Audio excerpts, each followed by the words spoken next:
Welcome back to Balance Boldly, the podcast where you get to be bold about your balance and campaign to shake the shame that stunts our growth. I'm your host, Naketa, Thigpen, balance and relationship advisor for bold women in business and a few brave men. Welcome, welcome, welcome. I'm so excited to be back with you guys for another episode. Today is a really special day because it's one of the first interview cast, I guess you would say, the interview style podcast that we're sharing under this new umbrella of Balance Boldly. And I'm no stranger to podcasts. Many of you know that we had Balance Beam podcast, which was my fave. It was my baby, my first baby, for many, many years. And we went through all kinds of evolutions of it and, wanting to see it grow this way and shape this way and turn the other. And I realized one of the big missing pieces was not making sure that we held the integrity of very specific organic conversations. I think the guests that we were interviewing were starting to come a little too well prepared. And of course, we never want anyone to, not show up and be them best selves, but we really just want you to be honest. And we know that comes with all kinds of layers of yourself. Some people just show up and they're on all the time without preparation. And some people just don't know how to just be a little bit more vulnerable. So, and that was my fault. So I have to take full responsibility for that.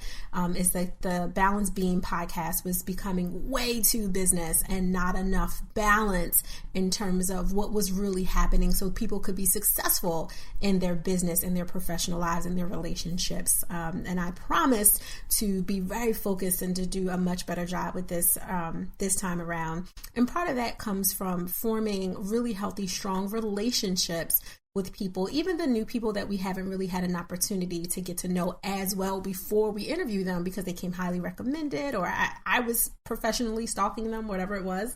I wanted to make sure I do a better job of working with the personality of that person. So if they are very kind of focused on always teaching and giving, I'll ride with it, but still getting them to open up, not necessarily always about their personal trials, but just giving some insight into how they really think about a topic and not what is the PC, politically correct answer to something. So I hope that you guys receive that from this new level of the podcast because I'm excited every time I show up. And I used to never get nervous about doing the podcast. And then I'm like, okay, I have to really make sure that I drink my water and put my shea butter on my lips and be really prepared because I'm going in for hours at a time. So you guys can have this consistently every Wednesday sent out to you. So I'm really excited.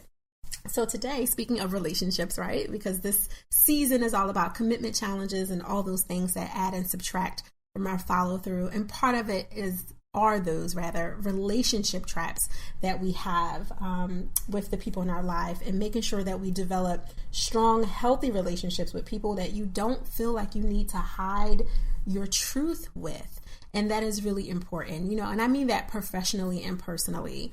I think in 2016, 2017, moving forward, everyone should be in a space where you don't have to keep putting on a mask and suffocating yourself. I just think it's over. There's so many different things in the political climate and the universe and the energy space and the health space. We're losing people left and right, young and old and everything in between. Just stop being phony. That's really what it's about. Stop putting on airs. Now, I'm not saying that you take your bedroom mouth into the boardroom situation. That's not what I'm saying. What I'm saying, obviously know which part of you needs to show up, which side of you needs to show up, the really high profile academic side or the more interchangeable relationship building side or the homegirl side. So, we get it. There's all different layers, but I'm saying don't create mask over top of those layers. Peel back and show the side that's going to be the most effective in the room and don't be phony. And because when you're creating relationships and you're attracting people to you that will only ever be able to interact with that not so real side of yourself. And then that becomes a trap once you start to get more comfortable because of time. Y'all been friends for so many years now, or you've been to enough events together or whatever the case, and you feel like because of time, the time you've shared between you, that you should be able to show another side or another layer of yourself, but they only saw the mask. And that's always a problem. And you have to be really careful, especially when you're befriending someone because of the mask that you saw and you weren't using your discernment at a strong enough level, which we'll talk about in another episode at another time.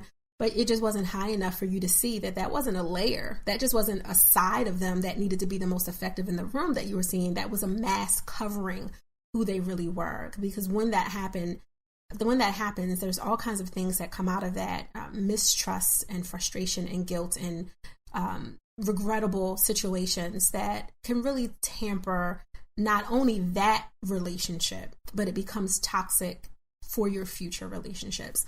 So the guest that we'll be speaking with a little bit later, we're really going to have a great conversation on relationship traps. But kind of starting from here, I wanted to be open with you guys about why I wanted to have this conversation. And part of it was because I had to look at the relationships that I created and built and lost over the last 5.5, almost 6 years of my company. You know, there was another layer that showed up for Naketa Thigpen when I decided to embrace what was already burdening and like bubbling up in me, which was entrepreneurship. And in that, there were some people who exposed themselves immediately. You know, I've talked about that on one of the other episodes with people who are looking at what you're doing and how you're living out loud. And because they didn't make those same choices, they're trying to poke holes in everything you do. So there were some people who came right out. They were not hiding it. And I have to say that I respected those people because at least I knew who I was dealing with almost immediately. And some were shedding that skin just because they were afraid for me. They were like, what are you doing? You quit your job. What? Girl, you got a family, a husband. What is wrong with you? All these degrees, you better work in an organization and keep that thing moving. And they just didn't understand my passion. And part of it is because I couldn't communicate it. I was so excited on the inside, but I couldn't verbalize it on the outside. And even with all the detailed strategies and plans and all those things, it was really hard to tell someone I'm doing it because I have to and not really want or be in a space or place to communicate all the other emotions that's going on. And then being in a place with people like that as I grew and mature in my entrepreneurship and sharing that with someone, and for me to see that our relationship was never what I thought it was, because as soon as I communicated with passion what that was, they immediately took their mask off and showed me who they really were. And that was because I had poor discernment at that time in those relationships. I got caught in the process and the habit of the comfort. And I'm talking about sister friends, y'all. I'm not talking about my man. My husband's been with me since we were 17, friends since 13 and a half. That is what it is. It's all good. It's as good as it's going to be for a marriage that is this long, and it gets better every day. But I'm talking about, platonic relationships, professional relationships, the ones that cross over, because there is crossover at times, right? Many of the friends that I have to this day, some we've been friends since we were teeny boppers, and some we became friends because of a professional relationship, working together in an organization, building rapport. And then we just, remained friends, even with the transitions of, she went here, I went there. We just maintained it. But sometimes you have to look at, what is your friendship really built on? Was it built on complaining? Just having a bee fest, as we like to say. We just always in the cafeteria room or whatever, complaining. And that was our relationship. And even after you parted ways and went on to a new organization or new company, that was still your tether?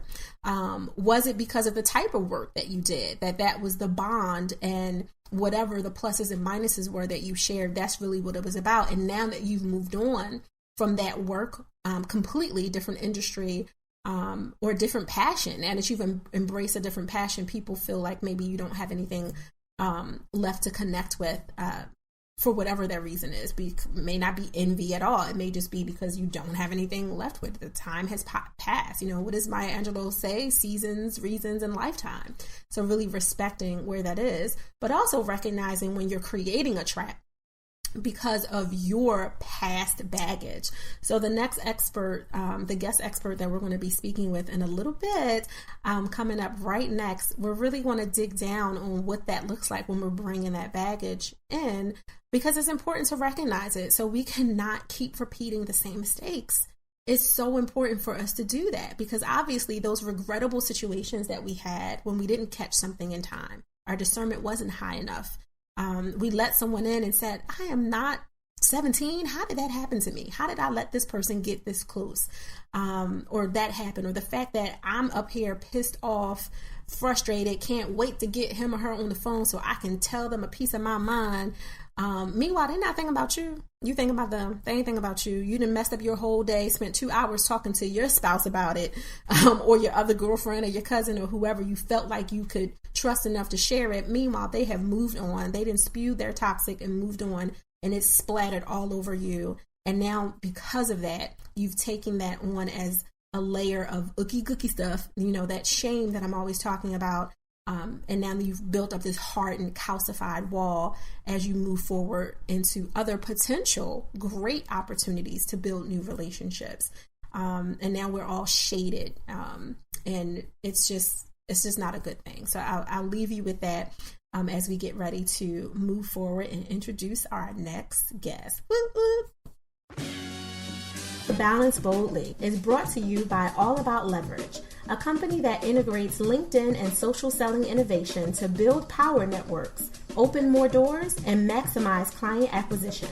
From on-site to virtual training programs, concierge social marketing programs, LinkedIn executive profile optimization, speaking engagements, power networking groups, and LinkedIn coaching, AAL is a full-service LinkedIn and social selling resource. Learn more at allaboutleveragellc.com. I have to say that I am really excited this morning, as I typically am when I start any engagement and conversation with someone who is a woman or male of excellence and that stands on a bed of integrity. I met our next guest by simply doing what less than 5% of us do online. I took initiative. I had an opinion and I posted it online in response to an article she had posted on LinkedIn. Our next guest is Meredith Bell. She's been an entrepreneur since 1982. An expert in helping companies develop the people side of their business, Meredith is co-founder and president of Performance Support Systems, a global software company based in Virginia. She heads up marketing and sales for the company, and over the years, she served as an informal mentor and coach to the other coaches, consultants, business owners, and human resource professionals who use their products. One of Meredith's strengths is building strong relationships. She and her business partners have worked together for over 25 years, and many of their clients and resellers have done business with them for more than 2 decades. She understands what's required to build the loyalty and commitment that lead to repeat business and referrals. And I must say that Meredith and I had a 2+ hour conversation in our first contact because she truly understands what organic engagement is all about. Meredith, welcome to Balance Boldly. How are you today? Oh, I'm great, Naketa. Thank you for that wonderful introduction. And yes, I chuckle when I think about that first call we had that went for over 2 hours. It was pretty amazing. I had a lot of fun. And of course, that was not our plan. I think we were set up for like a 20 or 30 minute just touch base conversation. But you were a plethora of information and advice and help and assistance in ways that I would have never thought about, let alone requested. You were pretty amazing. So I appreciated your transparency during that conversation. Oh, thank you. Well, I'm very excited about being with you today and our conversation that we'll be having again. Yeah, me too. I'm looking forward to it. So the first segment that we're going to jump right in is I have little themes for everything. Meredith is new to my network, so she's getting to know me, and I talk in isms that I call Naketa isms when I make up words and I make up themes and frames for everything. So the first kind of theme that I wanted to jump into is what is it to you is pretty much what I call it. And we're talking about relationship traps this morning because season 1 is all about commitment challenges that all of us have personally in our relationships and our business.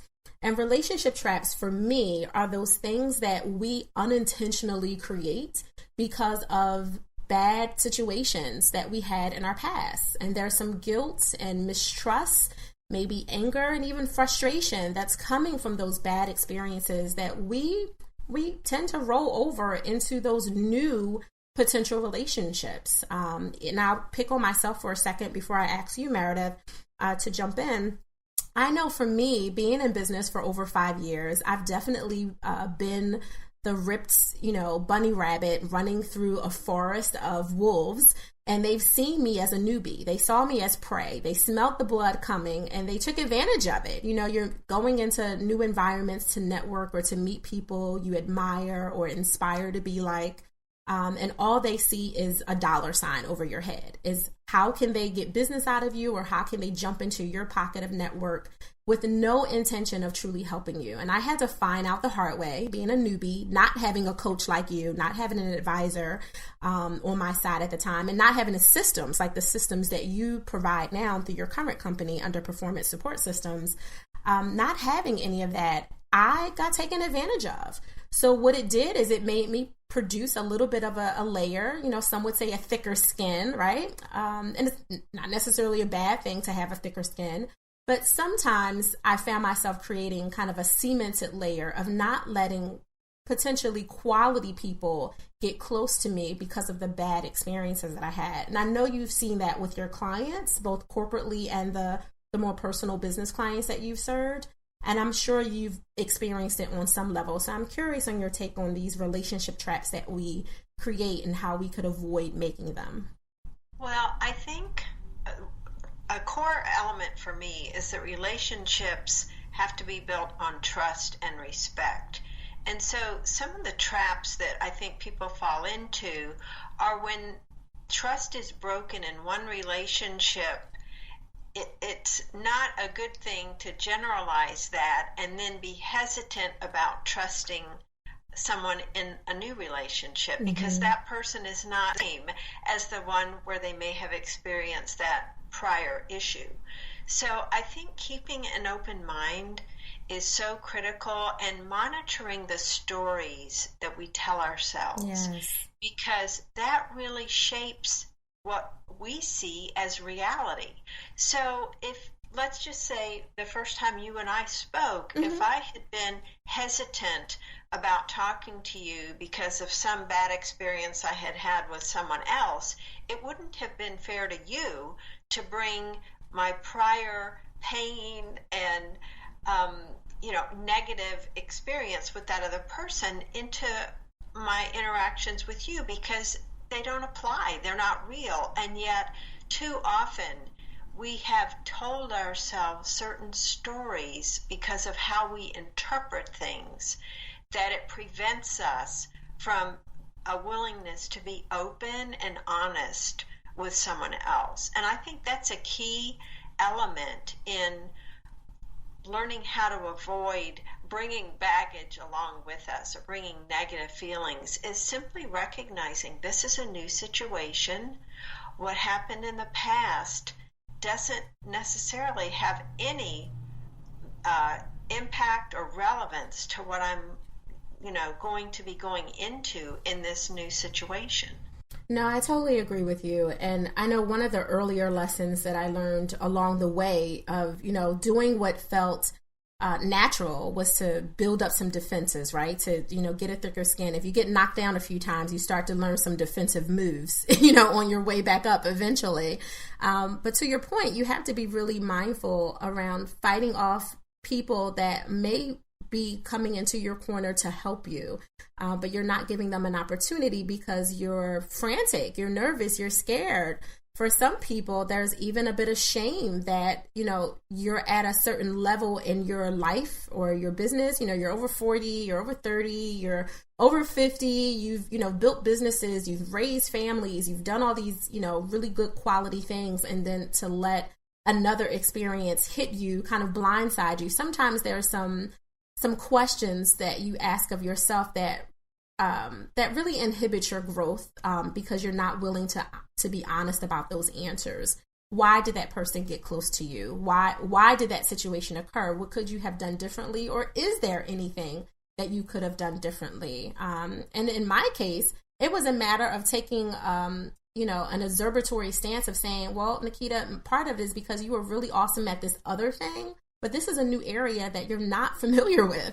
You're not trained as an entrepreneur. You don't know about sales. You don't know to look for certain clues to what is effective and what is ineffective, what is, inflated marketing. Like, you're not aware of that. And I had to step back and say I needed help, and I needed to get a coach to help me see all the things that was happening for me. And that was for my own personal lesson in it. But there are many other situations that are happening for people that aren't necessarily, network related, that's happening for them, especially with like the leaders that you work with in companies. They're dealing with so many other relationship traps, just trying to climb a ladder or play middle management because they have teams that they support, but yet they have top tier management that they also have to, relate to. There's so many different things that are coming, and I think that that's a huge concern for so many people. Well, when you were just talking now, it made me think too, where a relationship has been at a given point in time doesn't mean it has to stay that way going forward. Mm-hmm. And so one of the things I think is important to recognize is the fluidity, if you will, of a relationship. In other words, you have the power to positively impact that relationship through your willingness to be honest and vulnerable about things that you may have done in the past that detracted from the relationship. And I'll give you a real example. Mm-hmm. There's a manager who is going through our program, and one of the things that she had decided she wanted to really work on was this whole concept of engaging in dialogue. It's actually a very important skill. And what it simply means is you decide you're going to open up and listen to people and ask them about the reasons behind their thinking, not as a way to challenge them and try to prove them wrong, but as a way to understand where they're coming from. Because in the past, this manager, who supervises a number of other first-line supervisors, was typically in a rush. She always, like many of us, had a lot on her plate, and so her tendency was to jump the gun and come up with a solution or a recommendation immediately. And there were this one individual in particular in this situation that came to her. She had this mindset that this woman was a complainer based on previous experience with her. So by working on this skill of dialogue, what she did when this woman brought a concern to her is she decided to listen and ask some questions to get her to talk about where those concerns were coming from, what had happened.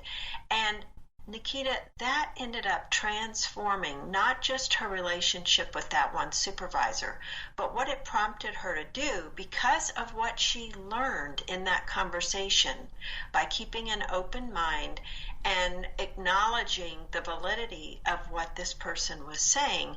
It caused her to then go out and talk to some of the other supervisors on her team and discover that, in fact, this issue that had been brought up was real. Others shared it, and she got together with them as a group to look at how can we solve this problem.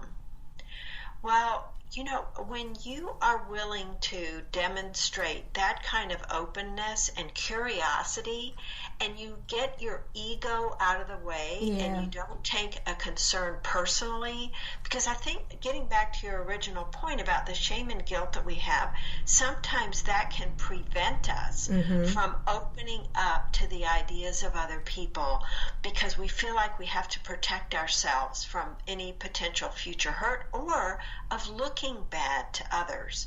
So what happened in this situation, and I think it can happen with many people, is instead, because of her humility and her willingness to listen and learn and explore alternatives beyond what she had been thinking originally, it created a different atmosphere on her team, and people started coming to her more often to bring up concerns or even positive ideas or suggestions because they didn't feel they would be judged or criticized. So I think that's so key to building relationships, is a willingness to say, I don't have all the answers. And in the past, I may have made a mistake and I apologize.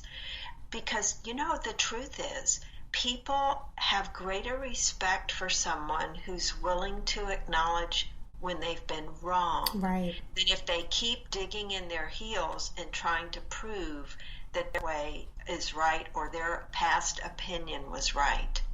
I 100% agree with you on so many levels, and I appreciate that very real case study of what happened with one of your specific leadership clients, because that's an honest depiction of what's happening in offices around the world, companies, for entrepreneurs, and people behind the curtain in their own individual lives. They're having that same experience of being perceived a certain way that they didn't intend, because that was not her intention, and then having to make a choice of how they're going to change the experience. How are you going to shift the experience, not only for those other people who may have had the wrong perception of you and your communication style or what you intended, but also to shift the experience for yourself.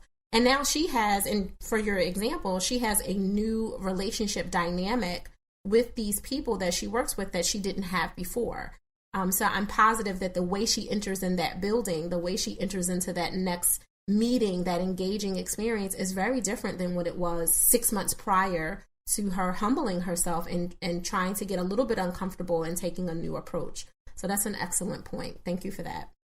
Sure.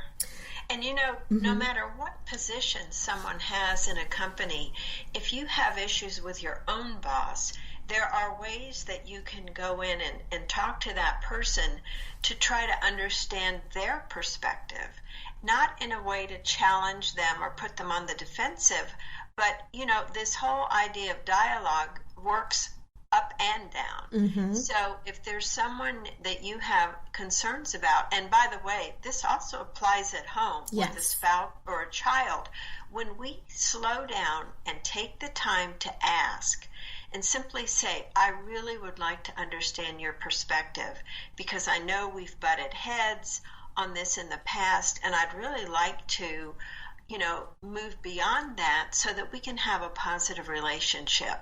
So it would be helpful if we could both just be honest about what are our opinions and what they've been based on, so we can clear up any misunderstandings or confusions. Because, Naketa, a lot of times problems with relationships happen because of assumptions that mm-hmm. we've made mm-hmm. about the person or about our interpretation of what they meant, what their motive was. And I have learned over the years, I've been wrong so many times about what I thought was behind someone's words. Right. And it was really something totally different. So it's well worth the investment. If you really care about the relationship, it's well worth investing the time and risking making yourself vulnerable to get at the real issues, kind of peel back the layers of the onion rather than just dealing on a superficial level. You are 100% right. And you're actually giving me the perfect segue to our next segment, which I can't wait to get to. Because you just said, and I said like 3 times, I heard myself say that out loud. You said so many key points that I can't wait to drill down into. So this next segment is brought to you by Millennial Leadership, a global advising network powered by youadvise.me. Millennial Leadership is engaging today's leaders for career success, one city at a time. To get more information on Millennial Leadership, go to millennialleadership.youadvise.me. Meredith, you raised so many major points that is perfect for this segment of breaking expectations, because a lot of it is based on those assumptions that other people have. To your point that you brought up in multiple different levels, we often will build expectations around a relationship because of an assumption or a summative point that we pulled based off of what someone said or didn't say, which I think sometimes is even more pivotal, because he or she didn't say something we expected them to say after an event or an engagement or an experience with us. Then we've now assumed that they like us more, like us less, appreciate or value us less or more than what we were hoping for. And I think that causes a lot of concern personally, as well as in business relationships. So I'm curious for you, Meredith, have you had any, when you reflect on your own kind of behind the curtain scenes points where maybe you had a certain expectation of someone, and maybe the expectation was coming from yourself, that you expected yourself to show up in a relationship a certain way and you disappointed yourself. Did that occur for you? And if it did, how did you handle it? Oh, it's occurred many times in my life. Oftentimes when I have not spoken up or not said what I was really thinking for fear of losing that person's approval or respect or even their business. I remember one time very early in my business where I was like you. I really did not have a clue about how to be an entrepreneur or a salesperson because my background was education.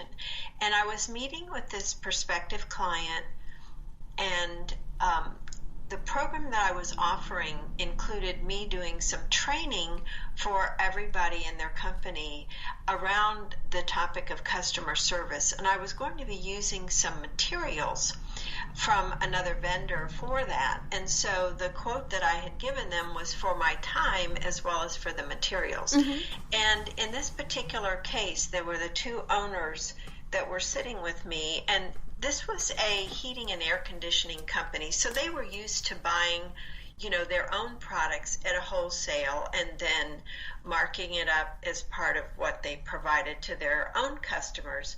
So they knew I had a margin with these products that I was going to be using. And so they really asked me, and I don't remember the words they used, it's been so many years ago, but I do remember the feeling I had, which was intimidation, that they were saying, well, we know you've got a margin, so we'd like to pay you X amount.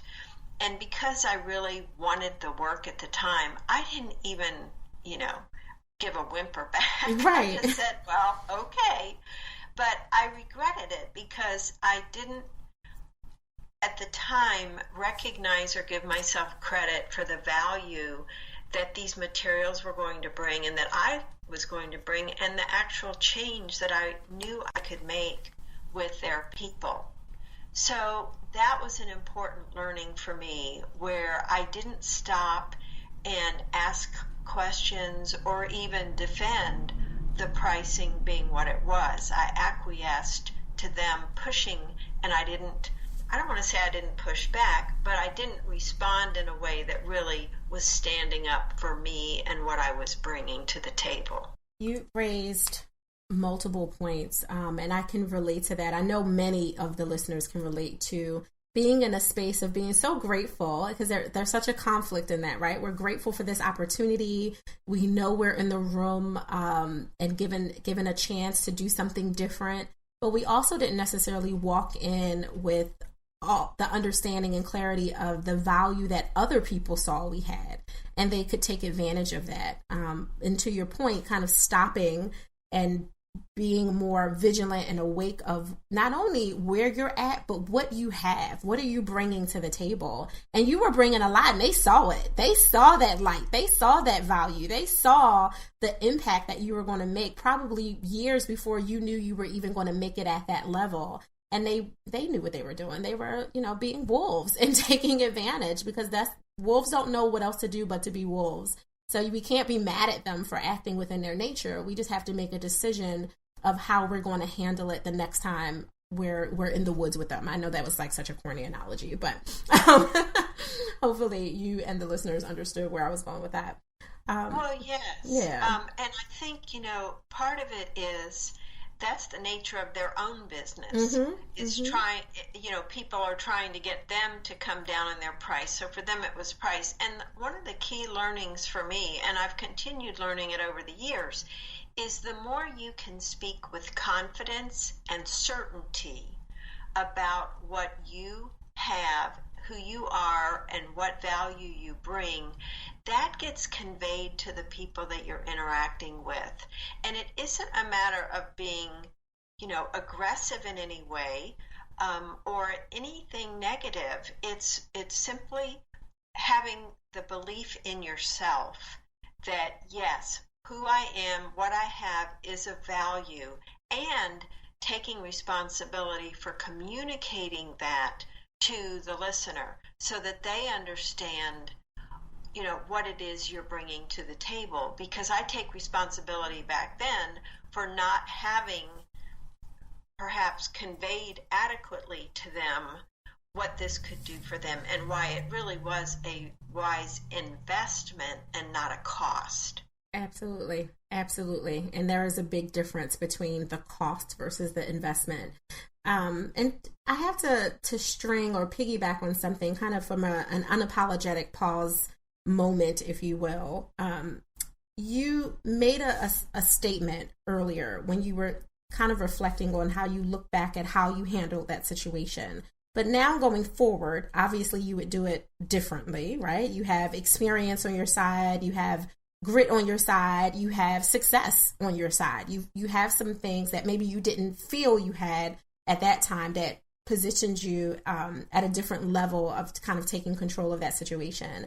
But now, in more of an unapologetic sense of the term, if you were approached by a similar type of environment, a group of men or women to come to the table, and with, obviously you have a much different level of product now than you did then, but with your current product and service that you offer, if someone were to position themselves to ask you those same questions, how would you implement your boundaries a little bit different, earlier on in the conversation, so it maybe doesn't even get to the space of having to be really aggressive in negotiations? That's such a good question. And one of the things I would do differently is I would ask more and better questions up front to find out what exactly they were hoping to accomplish with a training program like this. In other words, better understand where they are now and where they want to be, and what's the gap, what's missing, what do they not have, and what would life be like for them at their company if that gap were filled. What would their people be doing that they're not doing now, so that we get them to envision their ideal life, if you will, the ideal way that their business would be, so that then I could better talk about what I would be doing that would help them get to that point. And I would also make better use of testimonials and case studies from some of our other clients to show, wow, they are thrilled with the results they've gotten because now these different things are a way of life in their company that they didn't have before. Because when you think about ourselves, Naketa, as consumers, whether it's of a business product or personal product, it means a lot to know what other people think. That's why reviews are so valuable, whether it's for a podcast or a product you're buying on Amazon or anywhere else. Right. What other people say about what we have to offer carries more weight than what we ourselves say. So that's another thing I would do, is bring in positive input from other people about the results they've gotten. I love that. Meredith, how can the listeners follow up with you, both online, to have a conversation, as well as for those that are ready to move forward and gain some insight from you direct through your coaching or your corporate side of your business? Well, they can find me. I'm most active on LinkedIn and Twitter, and my account in both of those is Meredith M. Bell. And our website, for those interested in their own development with our online coaching system, is called strongforperformance.com. And that word for is F-O-R spelled out. So strongforperformance.com. And on that website, we do have a link at the top to resources. So we have a number of free resources in the form of ebooks, audios and videos. I will say that Meredith has been a stream of, literally a vast stream of resources for me. I think, what is it, Meredith? You've given me at least 2 or 3 books at this point. She knows I like to read a book a week, and she has definitely not held back. Like, well, listen here, listen, girl, you need to listen. You need to watch this one, read this one, pay attention to that one. You've been amazing. So I can only imagine what's on the corporate site when you're being more formal in terms of the resources and information you're giving out to those who are ready to move forward. Yes, there are quite a few, and I welcome people, reaching out to me on LinkedIn to connect. I love connecting with folks, and just mention Naketa's podcast so I'll know where you learned about me, and that would be great. That is perfect. We want to thank our guest, Meredith Bell, and as always, thank you for taking a moment of your day to allow me to plant positive seeds in your life, relationships, and business. If you like what you hear, please subscribe, rate, and share this podcast to help us ensure the bold and brave have access to valuable balance tools. Once again, we'd like to thank our sponsor, All About Leverage, that integrates LinkedIn and social selling innovation to build power networks, open more doors, and maximize client acquisition. Get more information from them at allaboutleveragellc.com. If you are not already a member, come on over and join the community of investors who have decided to seed into themselves and balance boldly.